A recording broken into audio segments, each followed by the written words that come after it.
You're listening to Night Callers Bigfoot Radio.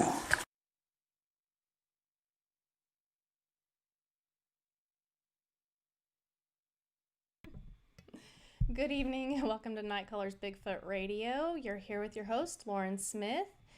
And tonight is the first night of the new Night Callers. And tonight we have Marvin Leeper on. He's going to be joining us. How are you doing, Marvin?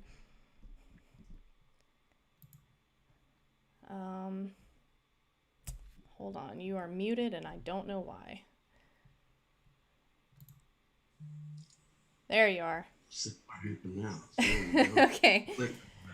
We have to have some glitches the first night or else it just doesn't, it's just bad luck, I swear. So how are you doing tonight? Doing great. Looking forward to this. First time I've ever done it, kind of underwhelmed, I guess.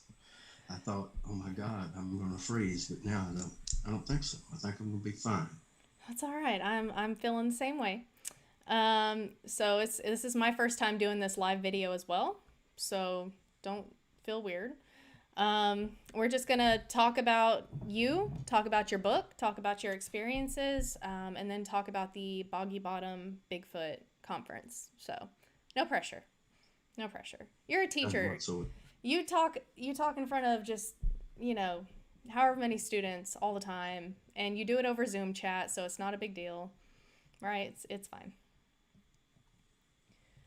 So where do we start? So we're going to start. So Marvin Leeper is a professor of folklore at Murray State College in Tishomingo, Oklahoma. So if you don't know, he wrote a chapter in the book Wood Knocks Volume 3, and that book is put together by David Weatherly. You guys go check it out. The Amazon link is in the description down below. His chapter is the longest chapter in that book, and it is really, really good. So I read it. I could not put it down. As I was reading it, I was writing out questions to talk about on the show. I have 2 pages of questions. So, and I already informed him, so he's well aware that I have questions. So you became a professor of folklore at the college. So I kind of want you to tell me about the journey that you went through to get to be the professor of folklore, because that's not a typical class that you're going to see.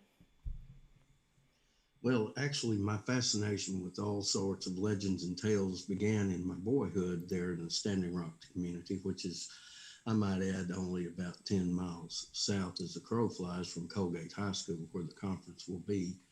My family had land on the clear Boggy Creek, and there were various sightings and stories told of these things, and several stories entailed a female with a baby in tow or on her hip, and different people in the community, which was largely composed of, outdoorsmen and hunters, people who would know what's in the woods, dealt with this topic.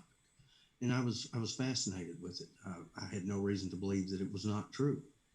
And then the towering moment, I suppose, I do in the book talk about several of the incidents there during my childhood. The moment that really solidified my interest in Bigfoot per se was the legend of Boggy Creek. And when that movie came out, all the kids in school were going, I can't believe they made a movie about us, So we're thinking it's about us and it's about Fouke, Arkansas. Well, when we found out it was about Arkansas, that was okay too, because everybody's got relatives in Arkansas. Right. So we went to that movie and saw that, and I told you an amusing anecdote concerning Matthew Mungle, who went on to become an Academy Award-winning makeup artist for Bram Stoker's Dracula. And he lived just a few miles down the road in Tushka, and he and I would get together and watch these old monster movies and play with makeup and effects. And by the time The Legend of Boggy Creek rolled around, he was a few years older than I, and he constructed an 8-foot reddish-brown suit with the glowing red eyes. So he came bursting into the exit door, and that entire section of the theater just exploded, and he did it right when the arm comes through the window. And then they played the scream, and it was total freaking chaos. And I thought right then, Bigfoot's pretty cool. I like this stuff. So I monitored the situation, as best I could. And as a child, I'd seen the Patterson Gimlin film. I was totally fascinated by that. read accounts in the newspaper of the Lake Worth monster.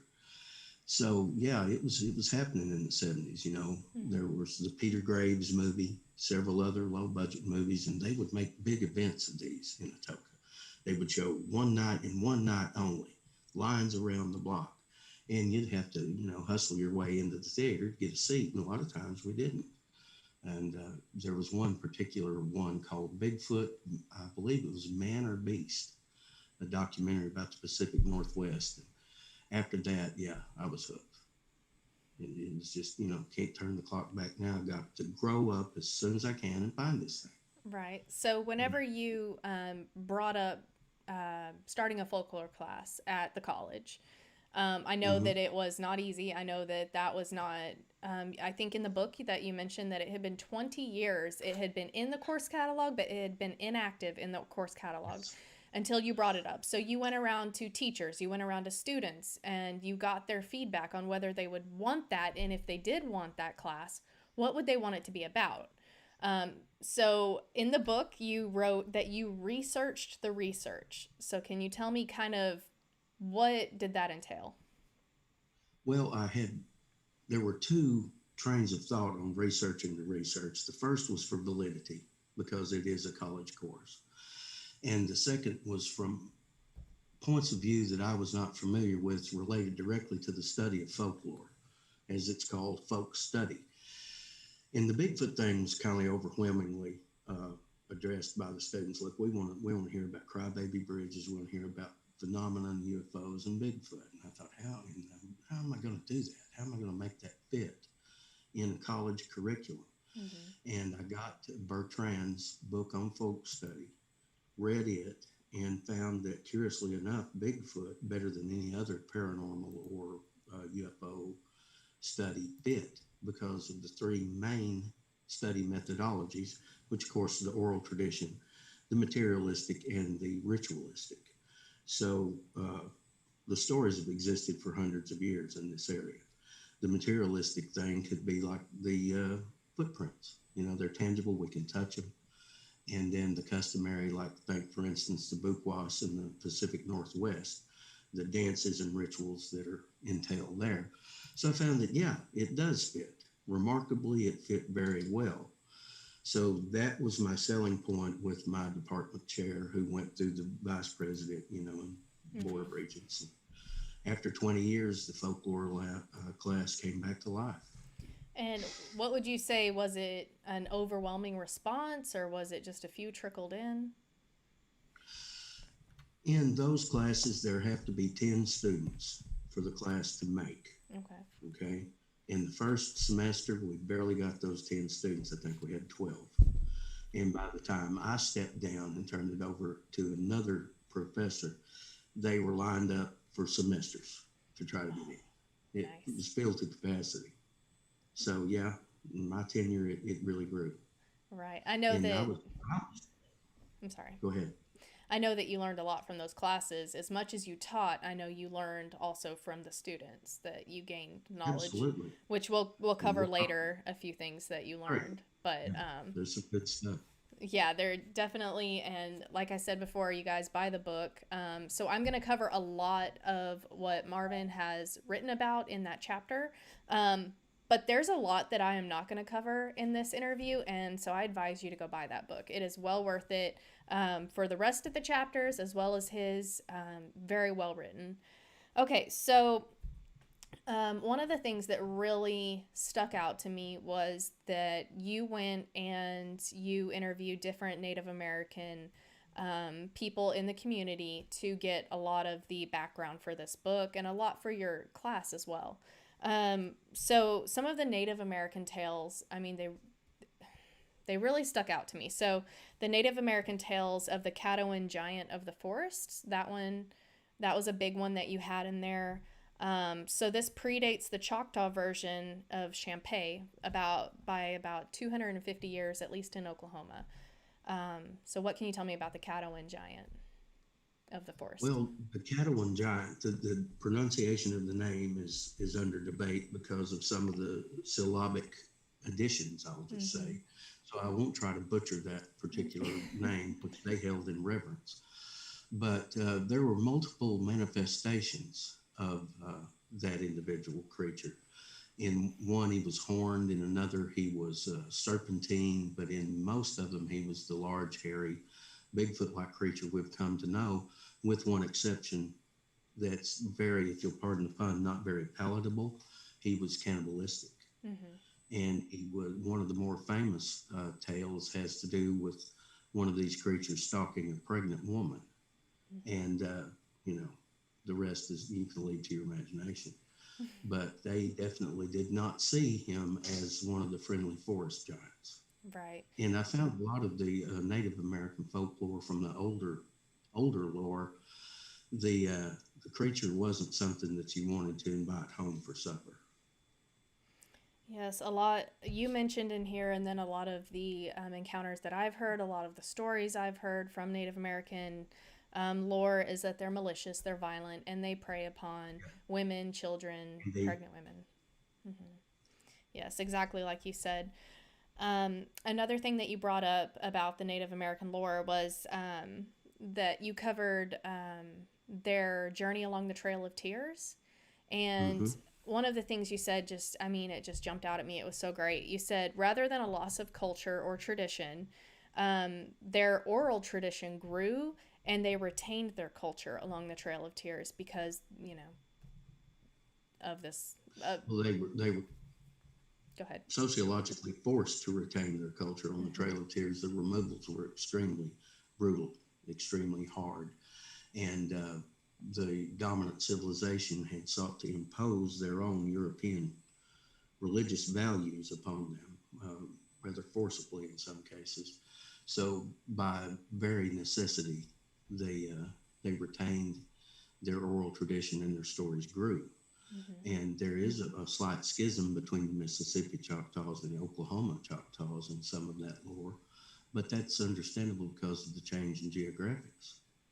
And as you know, because I was surprised and delighted to learn that you know quite a lot about folklore, Native American folklore, that a lot of their folklore is tied to the earth itself. Mm-hmm. And when they came here, they were in a different geographical environment. So their lore had to adapt and change, but it kept the major characteristics. Right. Right. So, just going off of that. So, in the book, you also mentioned that there is folklore and then there's fake lore, which fake lore, as you described, I will read it word for word, is imitation folklore attributed to a group that never had it. Very well said. Yes. Well, So that's my own interpretation. you said the Yeah, Bigfoot Human War of 1855, to be specific, but there's so many other accounts of fake lore, exactly like you said, that it's a story or folklore that we've heard that's been adapted to the area that it's being told in, and it's not necessarily originating from that area. yeah, it's transposed. Those tales become transposed to different areas. In the case of the thing you mentioned, I went to the Choctaw Genealogical and Census Bureau and was fortunate enough to find a very participating young lady named Gwen Takeshorse, who actually went back through the census to the date of removal to research those names that appear in that story. And all those people, or most of those people, actually lived at one time or another, but not in 1855. And then I did some further research, and it is transposed on another legend, which we'll go into in a different time. But it's equally remarkable. Let me just say that. Right. I know that you mentioned La Fleur, the tale of La Fleur. If you want to tell about that. Well, that is an archetypal folk tale that I have heard from different regions, different tribes, and it's always, they will transpose, of course, their own people into the tales. But in this particular tale, I believe John Harrell may know of a similar tale involving another person. There's always a hero, a heroic figure who is of gigantic stature. Think Hercules, Mm-hmm. because he or she is faced with undaunting tasks that the normal person couldn't live up to. Right. And they're always, their adversaries are usually a creature or a man beast or something of equal physical prowess and cunning and intellect. Think Enkidu in Gilgamesh. Okay. And this individual was found to be stealing corn from the cribs. And in this particular story, the hero figure waits for him and confronts him. And he's as big as the Sasquatch creature. They go into this legendary test of manhood, I guess you could say, slapping each other on top of the head, trying to shorten one another in stature, And then the story goes on. It becomes quite comical at times, but It was it's comical. playing out. It's a morality play, which is one of the types of folk studies. If you steal, this is going to happen to you. So I believe I finished that section up by saying that Champé slunk back into the darkness several inches shorter than before, something to that effect. Yes. And that's exactly, what's passed down in the oral tradition. And, you've noted oral tradition is kind of like telling the kid in the front row a story who tells the next kid. It changes by its very nature of not being recorded. It's the telephone game. Absolutely. Yes. I found that in the Bigfoot community, as well as, oral tradition, but in the Bigfoot community, even if you say something to someone, by the time it gets back to you, it's nothing remotely like what you said. That's human nature. It's human nature, which is why it's great that we have these technological advances like recording devices and such to capture our accounts right now, so that they stay true to the nature of what we are discussing and not get too messed up. Right. Okay, so I wanted to go on to something that you wrote about, the goat man. And the goat man. I think we decided that it was Kadia. Kadia, I don't remember. The sea, I don't know. So we discussed that the beasts a lot in the goat man situation, so Fort Worth, Denton, and also the deer man of Oklahoma. We discussed that both of those were depicted as having horns or, adornments. And so we discussed that.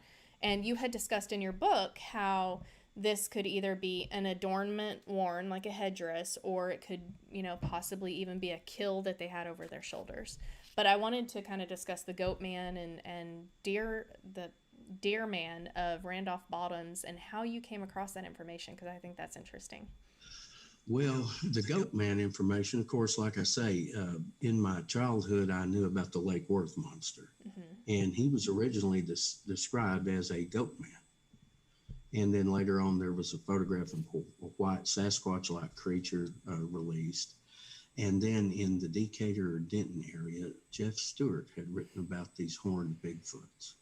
And I found that absolutely fascinating because the deer man of Randolph Bottom, whom I had first heard about from a doctor there in Tishomingo named Derek Collins. And since then, I've found several other interesting tales.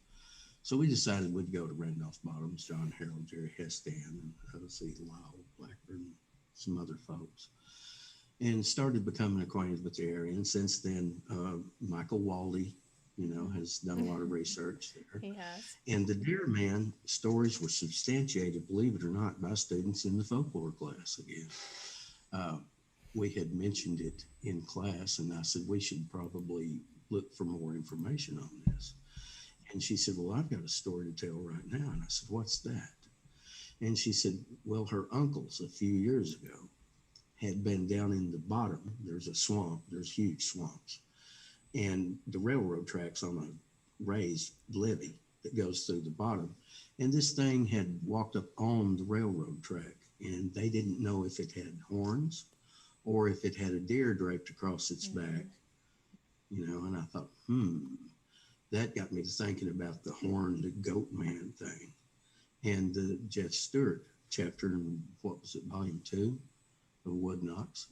And then I started listening more often than not. And two things hit me that I did not discuss in the book that I haven't talked about. But if it's a misinterpretation of people who are viewing this creature with a kill across its shoulders and it appears to have horns, that's one thing, and it's pretty self-evident what that is. But if it were the other, if these animals were actually taking the horns of their kills and making adornments out of them and wearing them, that would suggest a much higher level of intelligence. Yes. Than what previously, we've given to them. So much more sentient when they start decorating and celebrating their kills. Absolutely. And that's very reminiscent of ancient man, but we'll never know. Yes. Well, maybe we will. I know we can't really speculate, but I mean, kind of that's all we can do for right now. We don't really have any evidence to support whether they wear their kills or carry their, I mean, we know they carry their kills, but whether it was carrying their kills. So, I mean, I think that if it does adorn itself with horns or furs or anything like that, it would definitely be more sentient, more intelligent than we give credit, for sure. Yeah, absolutely. And that occurred to me after we first talked about this. Yeah, I do remember that. Revisiting old information can be beneficial. I was actually going to talk to you about that the other night, but I decided I'd save it for the show and then go into it then. People always ask me, they always ask, well, it's just an animal. It's just flesh and blood. And I always say, yes, it's definitely flesh and blood. I do believe it's flesh and blood. However, I do believe it has to be more sentient than most people give it credit for because it's elusive. If it stays hidden from us with all of our technology and all of our people out in the woods, if it stays elusive from us, it has to be highly intelligent. I agree, absolutely agree. I'm still partial to the Gigantopithecus theory, but who knows what centuries of evolution. And in introduction, as we know, Giganto was largely a plant eater. And in a new geographical environment, any animal is going to have to change its diet from what's available. And when they came, if this theory is correct, and they crossed the Bering Land Strait, came into America, with the varying climate changes, they would have to introduce meat into their diet, I would think, to survive. And enzymes from the meat are what feed the cognitive areas of the brain. Right. So, yeah, I mean, there's a scientific correlation there, I would think. Definitely. And as the eras progressed, becoming shorter and smaller, I mean, not too much smaller, but becoming more able to blend in because man had progressed its weapons over the era and, we're able to take these things out with bigger weapons, more technology, all of that. They became smaller and more easily able to hide. I mean, 12 foot and up is still huge, but I've heard stories about these things being much, much larger than that, and it'd be much harder to hide that size. So adapting biologically as well in that aspect. Okay, so I wanted to go over the Boggy Bottom Wild Man. And I'm going to let you...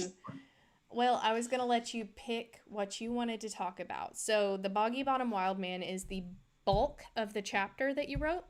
And so I'll let you talk about whichever is your favorite part of that. And then I'll let everyone buy the book and read about the rest because it's really good. And there's a lot to choose from. Well, one thing that I'd like to point out that, again, I really hadn't paid that much attention to as I had written the chapter, the significance of it, obviously paid attention to it or I wouldn't have added it.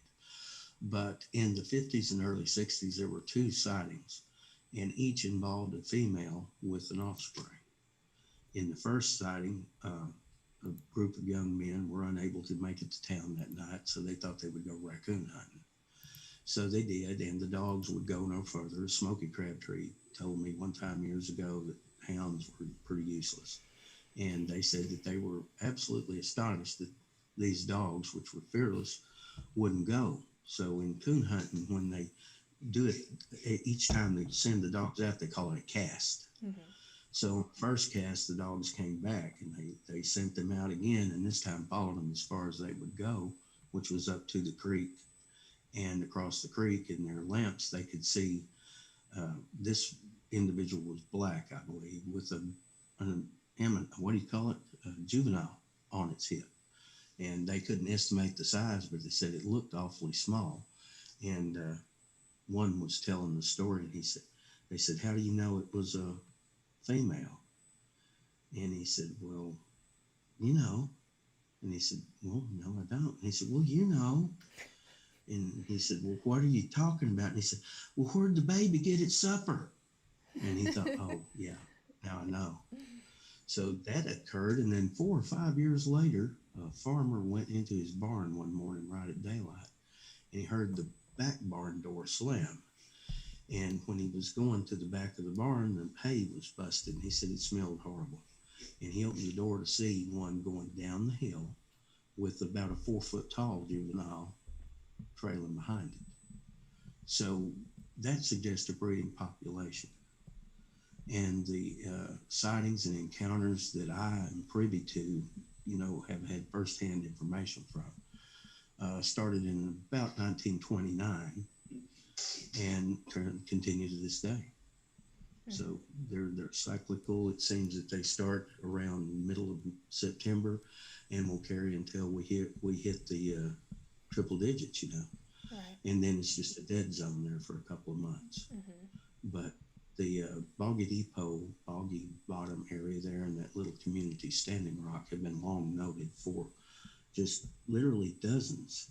Most of them have a lot of substantiality to them, but some of them get out there a little bit, And this one farmer called me and he said, Bigfoot's down there tearing the tails off of my cattle. And I said, good God, that's horrible. Yeah. And I thought to myself, it's probably not true, but if it were true, it would be horrible. Right. So I said, well, I'll just come right on down there and we'll check that out. And when I got down there, I saw tons of wild fescue. Do you know what that is? That's a grass that contains microbes that set up a fungal infection in cattle and cause their tails to slough off. Okay. See, I didn't know that part of. Yeah. Yeah. So that gentleman was probably not having Bigfoots, in sporting competition on Saturday nights pulling tails off the cattle. Right. Well, probably died. That's a nice version of what I've heard they pull the tails off for. So, I've heard that other version as well. Yeah, it's now, and I don't. Yeah, it is the country. It is. But, so I wanted to get into if you have anything else to add on the Boggy Bottom Wild Man, I'm happy to hear it. Well, the Boggy Bottom Wild Man thing, the origin story, my origin story was in 1929, but the origin of it's unknown. The Choctaw removals were around the 1820s and 1830s, and that's when a lot of the stories began filtering out, So the Choctaws, one, have multiple origin stories about Bigfoot in Oklahoma, and one of them is interesting. There was a shaman called a Hoyotubby, which translates to woman killer.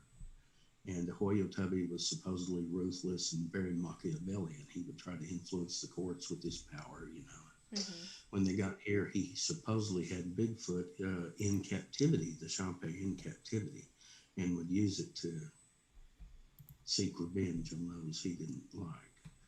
So that particular era from Reconstruction on is filled with those types of tales, but the 1929 tale was the one that really captured my fancy because it ties in with something Smokey Crabtree told me. And there was a lady with about a 4-year-old daughter, and she went down on the creek to dig wild onions in the spring, and the little girl started screaming, and she looked up, it's a little early for snakes, but maybe it's a snake, and ran to the child, did not look across the creek until the child pointed across the creek. And at that time, she turned and saw one of these creatures with a stick in its hand, kneeling down, poking the stick in around these wild onions, and it stood up, dropped the stick, and she grabbed the child and ran naturally. But the striking part of that encounter, 2 points. One, to wild onions, which we'll revisit in a second with the Smokey Crabtree story. But she said that she ran until she was totally exhausted and stopped running, expecting for this thing to catch up to him and kill him. And she was quite surprised to find that it stopped as well. And when she would run, it would run. And when she would stop, it would stop. And she gained access to the cabin, got inside, locked the doors, and it circled the cabin, beating on the wall with the flat of its hand until well after dusk. And then her husband came home from the fields, and they formed an impromptu search party and found some tracks and followed it down to the confluence of Boggy Creek, and that's where they lost it. So, talking to Smokey Crabtree several years ago about this area, and he was familiar with this area. And he told me, he said, yeah, there's something about them things and them damn onions. And I said, what? And he said, they'll just go through your garden and pick onions and bite the tops off of them and leave the greens. And I said, really? And he said, as far as using a stick, I don't know. Well, the stick, let's think about that for a few moments. It's not uncommon for lower primates to use a tool, but to make a tool is quite another subject, and would also indicate higher intelligence. Absolutely. Because tool making is part of one of the prerequisites that philosophers tell us make us human. So I found the 1929 story absolutely captivating. And a lot of these stories revolve around habitat and nutrition, diet. So in about that time in the Depression era, there was a school bus driver who was crossing Boggy, and he said they could see the Boggy Bottom wild man, which everybody was familiar with, down in the creek, and it looked like he had his rocks gathered up under his, in his arms. And they would think, well, what is this thing doing with these rocks? And I was talking to that individual's grandson one day, and he said, well, hell, let's just go down there. And I said, well, why don't we? So we did. And I was astounded to find mussels, tons of mussels. And if you had an armful of mussels, it would look like from up on the bridge, you had an armful of rocks. So onions, mussels, we're beginning to see this thing presenting itself as an omnivore. I believe that it eats what's available. Right. Absolutely. I guess he didn't go investigate whether he found that they had cracked the mussels open with their hands or with rocks, or have you ever found any evidence of that? That's really hard to say because there are other animals that do that are able to, otters, raccoons, to open them usually with rocks. Right. But, who can say what open? That's speculation. That's true. That's too far out to say. That's true. Okay, so I wanted to ask you about, you do talk about this at the very end of your chapter, by the way. So you saved the best for last. If you could tell me about your experience in 1976, I believe. Ooh, buddy. Yeah, okay. I'll try to be as user-friendly as I can. You can say what you were doing when it happened. I mean, this is it's a family-friendly channel, but we're adults. We know. If you know anything at all about the South, you know that teenage boys will go 2 stalls down when they go into the restaurant. Right? Yeah. I mean, that's what you do if you're a teenage boy in this part of the world back then, at least.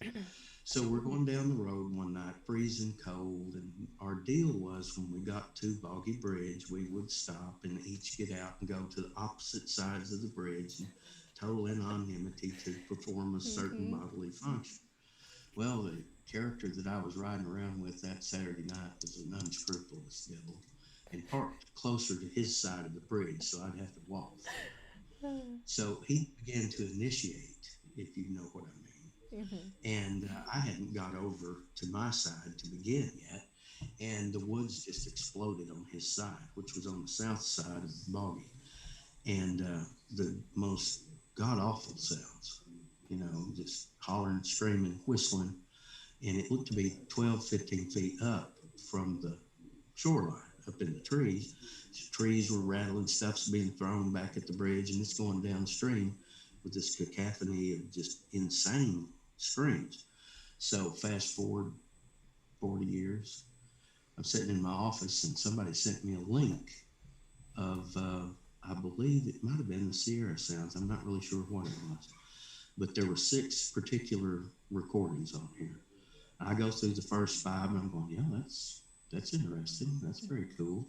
And the 6th and last one was the samurai chatter. Well, I really didn't know what the samurai chatter was until I turned that on. And then it was just like, whoa, that's exactly what we heard in 1976. So coupled on, that was not long after the Legend of Boggy Creek movie. And when you had that up with the stories I'd heard all my life, it was just like, wow. I had an encounter in 1976. Yeah. That's pretty insane. I mean, I have heard a lot of experiences that they parallel that. And people, they write them off and they say, no, that's not what it was. But then they hear something later and that's exactly what it was. Or they hadn't told anybody until I brought up, this topic and stuff like that. So that was a good encounter. I absolutely had no intention of telling anybody back then. By the time we made it to school Monday, everybody knew. So I thought, God, I have to live with this. Okay, so I also wanted to talk about, we'll go ahead and go with the waterways. They always follow the creeks, but I know that the waterways. That's just one of the most quoted lines from that movie, isn't it? It is. Okay. But it's poignant. It's the most important line, really. And I take a deep breath. Yes. Because this time is as long as I am old. Take a drink of water. Correlations to annual rainfall totals, waterways, human population densities, and black bear habitats. Zones by Darrell Collier and Elton Higgins, absolutely on woodape.org if you want to read the paper in its entirety. Goes into some great detail to correlate wood ape sightings to waterways. And one of the most recent and best sightings there in that area that I talk about in the book was 3 years ago. And the largest freshwater reservoir in southeast Oklahoma is there. It's about 40 acres. And I like to sit on the dam. You can see the eagles fish. It's very serene and beautiful. And the man who owns that, his father and his son were camped out there. And they said they got up about daylight and they were standing on the dam watching the eagles fish. And the boy had turned around and he said, "What's that?" And they all three, the other two turned around and said that this thing came out of the headwaters of Big Sandy Creek, which is the creek that a lot of this stuff has happened on. It's another tributary to Boggy. And they said this thing was 7-8 feet tall, very darkly colored, glistening, he said, in the early morning sunlight. And he said it walked across an expanse that was probably 5 or 6 acres. Just walked, but he said it moved as fast as a rabbit runs. And the thing was just walking. And that to me was amazing. And if you think about it, the Watson Creek sightings, the first sightings of the juvenile were on Boggy Creek. The sightings of the animal with the muscles in its arms were on Boggy Creek. Most of the sightings in this area, there was a hair sample taken up in Cole County on what they call Caney Boggy. And most of the sightings are, as Collier and Higgins point out in their article, on or near waterways. And I found that an interesting tie-in to the legend of Boggy Creek. That's why I just had to do that, Definitely. I'm glad that you mentioned that because, anytime that I try to pick a new research area, I find I go through the topo, I go geographical satellite image, I go find waterways and heavily wooded areas usually, but mostly waterways. If you think about it, that's where their water is, that's where their food sources go. So it's very accurate. So I wanted to kind of talk about the very last part here. go into the trackway, the 29-foot trackway that was found. So Well, go ahead. go I'm ahead. sorry to interrupt. No, it's okay. Was that, were you with John Harrell when that happened, or was that? Yes. Okay. Well, that was on the site that in 1976 I had that previous experience. Right. That itself was enough impetus to go there. But the time lapse had been so great that I had no idea if lightning could strike twice. Right. What prompted me to go to that area again was the discovery of a 21-inch footprint about 2 miles from the bridge down the tributary creek. And I had examined that print and several other interested parties examined it. And it's amazing. Someday I hope to be able to present that. But there was a psychologist that found it, and for fear of being ostracized, she decided to keep it under wraps, so to speak. I can respect that. Understand. But with that having happened, I thought we need to go back to checking our bridge spots, our creek spots, and pulled up there. John and I sat and picked up for a minute. We do that when we pull up, like to sit quietly with the lights and everything off for 15, 20 minutes, whatever. And let the woods kind of settle down. Things get used to you being back in there, and got out. I said, this little road goes right down to the banks of Boggy. John had a good light. He took off. And he's sitting right here. Well, he asked me real quick, how far had you walked from the truck when you found that first truck? Probably maybe 25 feet, maybe. Yeah. Did you hear that? He said he had walked no further than 25 feet from the pickup when we found the first one. And it was the best one. It's the one that's pictured in the book.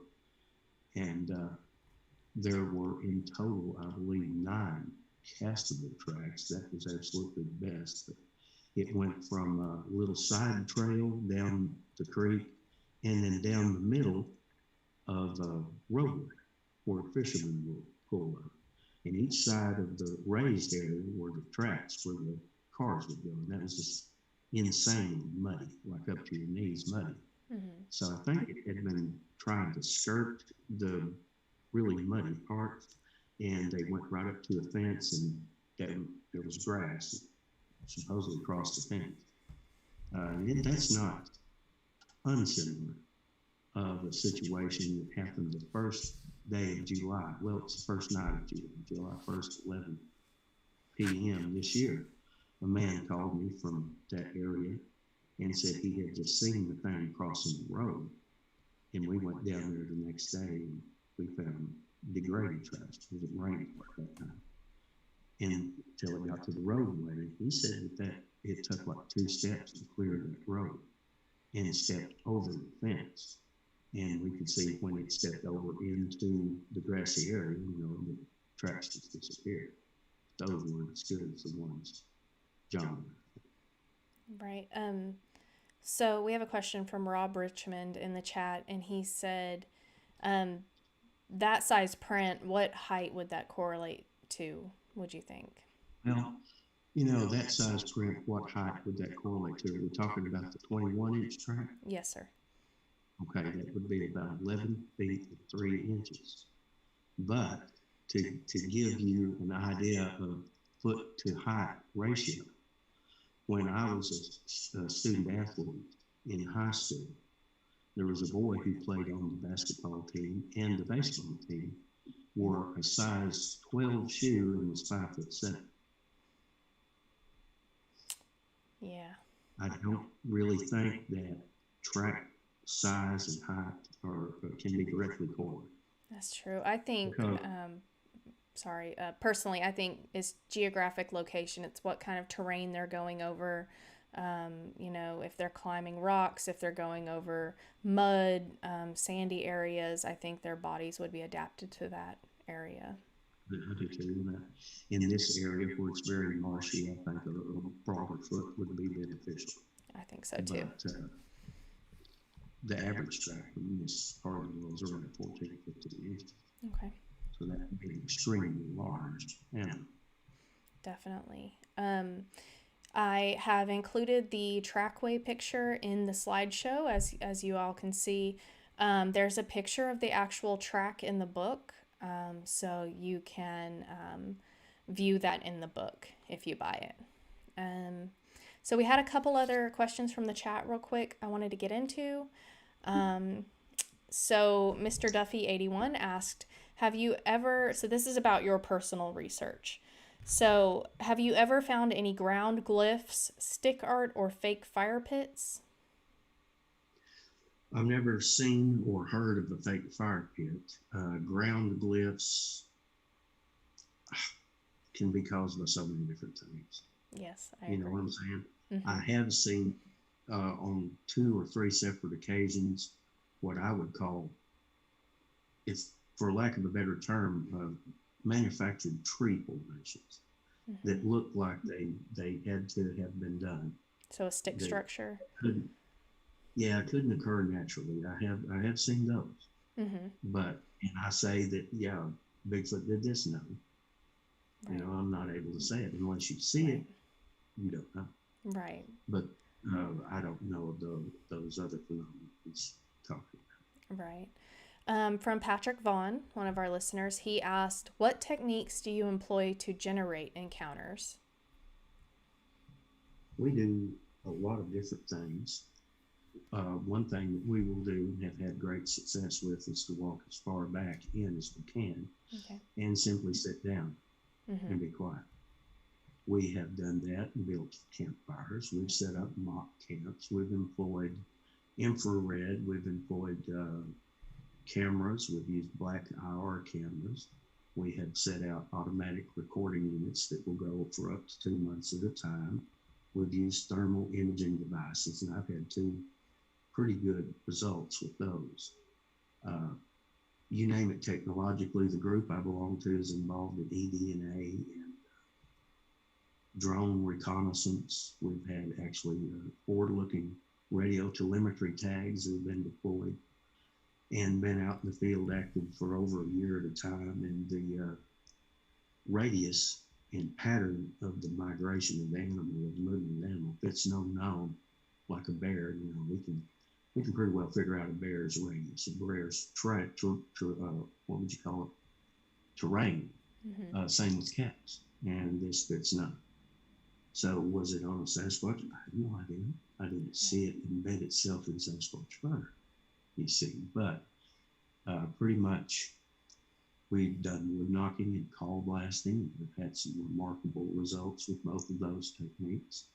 But there again, we've had just as good results going off into the woods and being quiet. I've noticed that this is a very interesting dynamic here. When men and women are together in the woods, we have had some of the better encounters. These things seem to be drawn to female voice. You know, so we're nurturers. We're not aggressive. We're less of a threat for sure. We're less likely to attack or defend our territory than you guys would be. I've had a lot of success with just female researchers or groups with females in them. I can imagine. Yeah. That's a good thought. That's definitely it. So Michael Waldy would like to know, are you ready? Okay. Yeah. Yeah. I'm ready for anything. Especially from Michael Waldy, though? Especially. Okay. All right. So Marvin Leeper has mentioned before, the first night that we talked, he said, to be a friend of Michael Waldy, you have to be either especially weird or especially awesome. And as we are both friends of Michael Waldy, I'm not sure which camp he falls into, but I think that I think I'm both. I think I'm equally both. I don't know about you. I probably lean a little more to the especially weird side. All right. But, you know, it is what it is, whatever it is. It's true. Okay. Michael Waldy wants to know, have you ever been run out of an area? Run out of an area? Means scared out of an area. Like you had to leave that area you were researching. You could not stay. Yes, I have. All right. I most definitely have. I was with my good friend and research partner, John, and we went to an old freedman cemetery one night on the water. And we decided that we were going to walk a ways down way past the cemetery into the uncharted wilderness. And when we got down there, I noticed a deer skids through the cedar on the FLIR, and I thought that's awfully odd because it could have stayed there and we would never have known it. It didn't blow, it didn't do anything, it just there it was. We rounded the corner and the most insanely demonic growls I have ever heard in my life came from the forest, prolonged, you know, and how this animal that produced these growls breathed, I don't know. And John and I, there was another fellow with us, and John and I quickly concluded, you know, being sensible, intelligent men, that we should probably A, stay and see what happened next, or B, run like little girls. Well, we chose C, and we left rather cautiously, and whatever it was followed us and did what we call now the Smoky Crabtree routine. And I know this sounds like woo factor, and maybe the two are not correlated at all, but it sounded like a wounded rabbit. So I don't know. You know, that scary? Yeah. To me, it was scary because I'd expected more roars, more growls, not to be followed, not to hear a harsh sound like a wounded rabbit. You know. Right.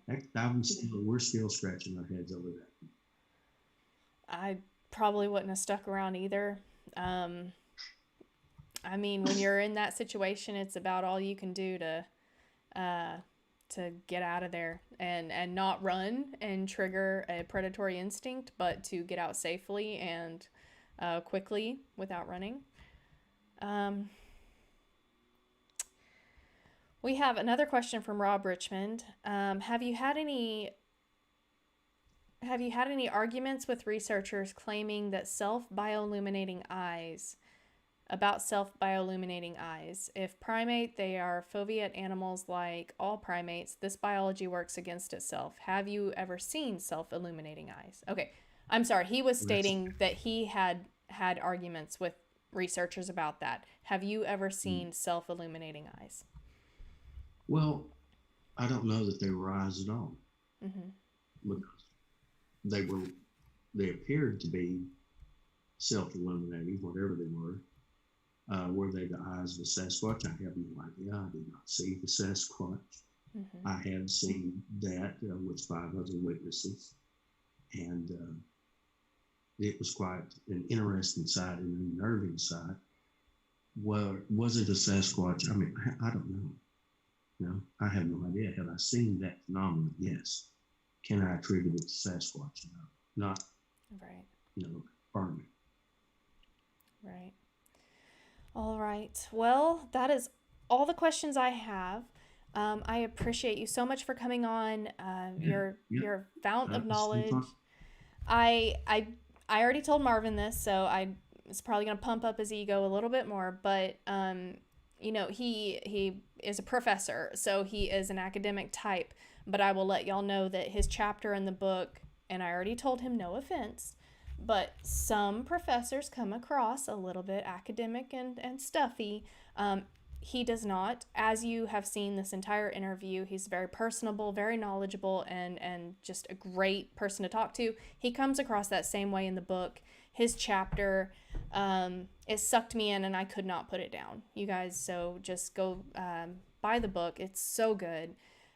His chapter especially, I mean, I literally could not put it down until the very end, and then I went back and read it again so I could write even more notes on it. So I really appreciate you coming on. I appreciate all the knowledge that you've shared, all the stories that you've shared. Thank you for elaborating on some things that are not even in the book. I do appreciate that. And if you don't have anything else to add, I ask that you will vacate your chair and give it up to John Harrell so that I can interrogate him next. I do have one final thing to add. Yes, sir. The Honobia conference was canceled because of the coronavirus. Yes, sir. I was going to be there to give a presentation. And in between now and Colgate, I'll be at the Washita Bigfoot Festival in Ink, Arkansas, 8 miles east of Mena, September 25th to the 28th. hosted by none other than Shelley Alton. I believe you and Shelley are acquainted. Are you? Hello? I am, yes. Yeah. Okay, good. Yes, I went to, yes. Yeah, I'll be there. Yes, so Are you after coming? after I talk to John, I have an event page that'll come up, and I was going to let them know the Washita conference is coming on. So Shelly, I went to one of her events earlier this year. She puts on a great event. So I will talk about your next event after that one. Well, it's been a blast. You know, I'm really blown away by the reception I've got since I kind of made my foray into the Bigfoot community. Everybody's been very kind and just blown away by me. What can I say? Well, I'm glad that you've had that experience. I appreciate you coming on. Like I told you before, I think you accused me of selling ice cream to Inuits, but I was being completely honest when I said you're intelligent but humble, and that is sometimes rare in the Bigfoot community. So I very much appreciate you coming on the show and sharing that with everyone else. Thank you very much. I'm going to vacate my chairs. All right, give me John.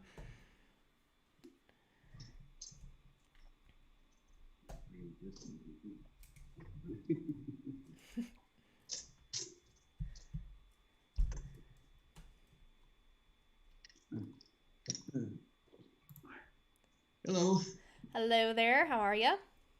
I'm doing good. I'm going to kind of scoot over,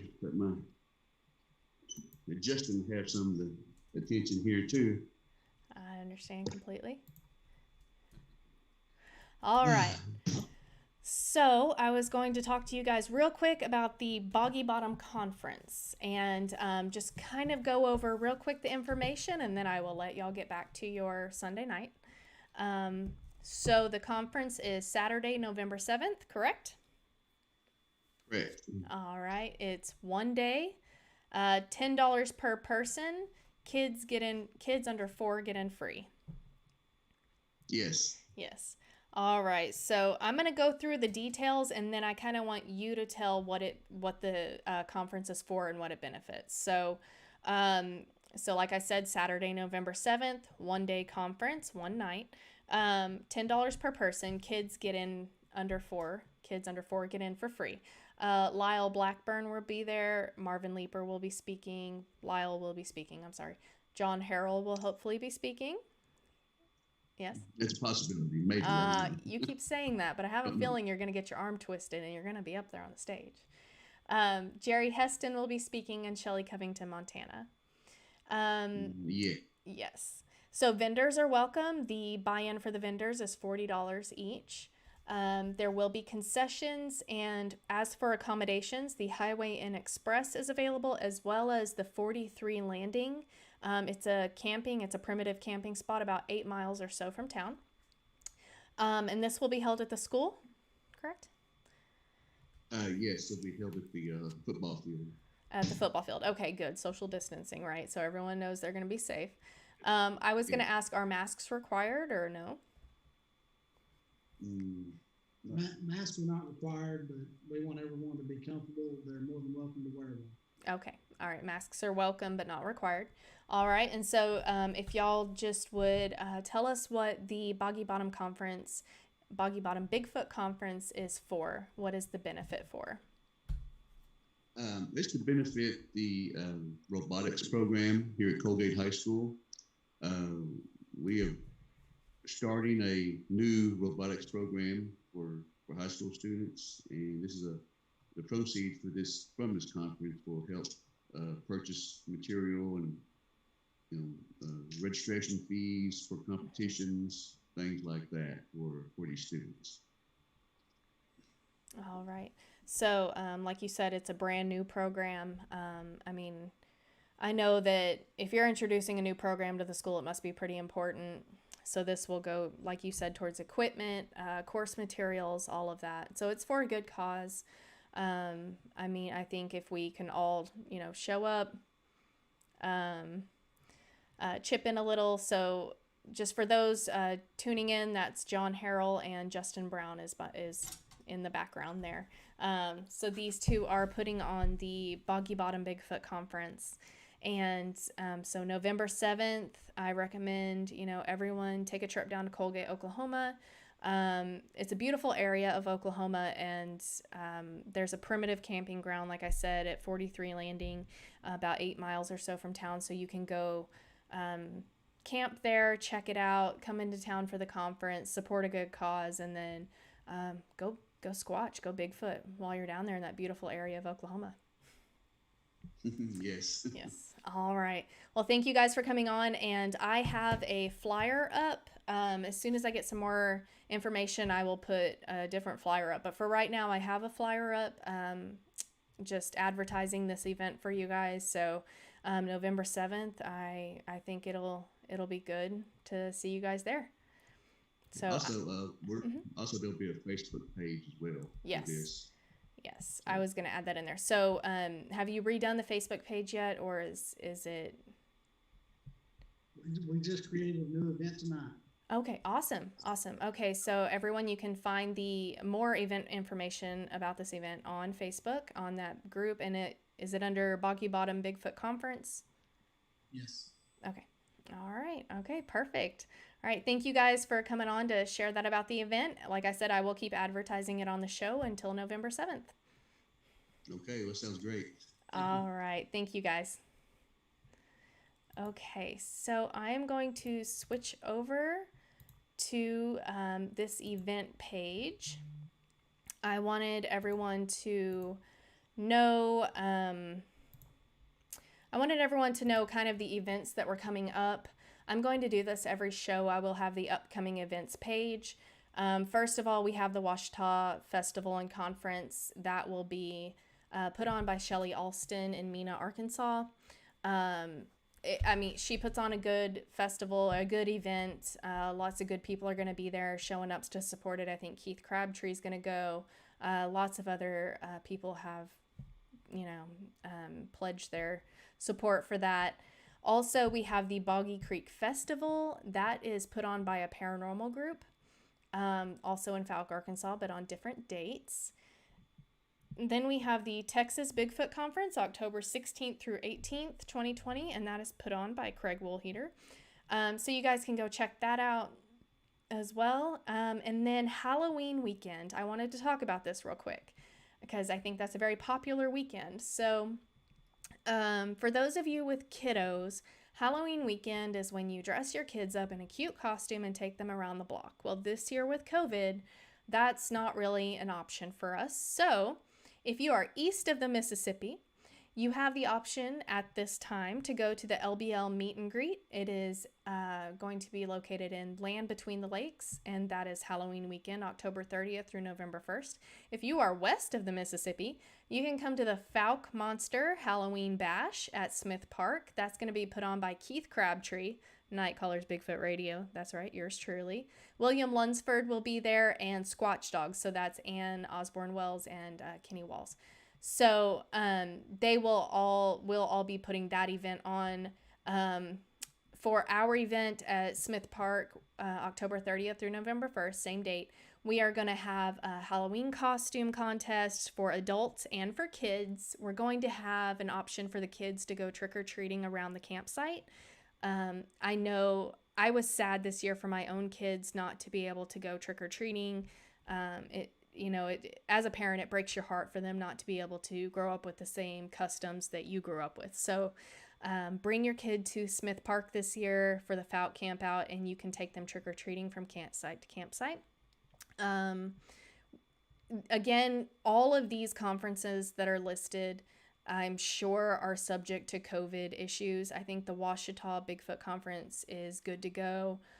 She got clearance from the Arkansas Department of Health, or whatever authority that is. I know that she listed it on that page. So I think she's good to go. I assume the rest for all of these other conferences. So I wanted to just kind of touch on those real quick, let you know what's coming up. The Boggy Bottom Bigfoot Conference, again, is in Colgate, Oklahoma on November 7th, 2020. So you guys start marking your calendars.